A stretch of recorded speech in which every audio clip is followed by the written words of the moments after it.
festeggio il 25 aprile, anniversario della Resistenza o festa della liberazione d'Italia dal regime nazifascista, perché bisogna ricordare, non dimenticare quello che è stato e anzi imparare dalla storia a fare e non rifare.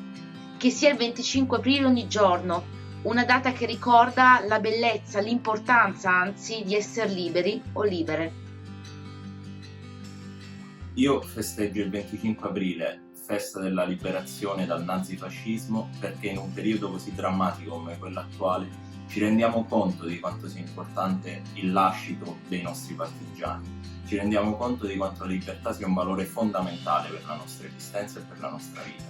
E dobbiamo continuare a far sì che il 25 aprile, che il sacrificio dei nostri partigiani non sia vano, e continuare nella resistenza di tutti i giorni. È per questo che io festeggio ed è per questo che io resto libero. Festeggio il 25 aprile perché alla base della nostra Repubblica Italiana c'è la resistenza di donne, uomini e ragazzi che a me ne frego hanno risposto io mi interesso. Festeggio il 25 aprile perché non voglio dare per scontato che oggi sono libera di esprimere la mia opinione. Le libertà di cui godiamo oggi non ci sono state regalate e dobbiamo stare attenti a non perderle.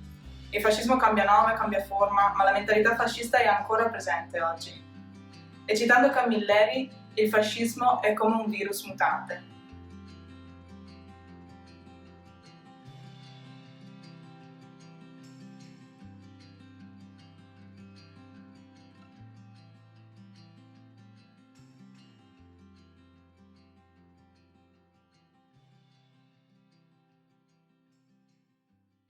Festeggio il 25 aprile perché, come disse il nostro presidente Sandro Pertini, alla più perfetta delle dittature preferirà sempre la più imperfetta della democrazia.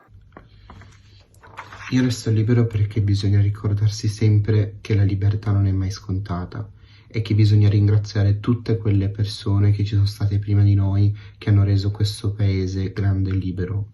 Però bisogna anche ricordarsi che a oggi c'è gente ancora che cerca di toglierci questa libertà e che ci sono paesi nel mondo che ancora non hanno queste cose che abbiamo noi. Ma io sono fiducioso e credo che se siamo tutti quanti uniti potremmo rendere il mondo libero.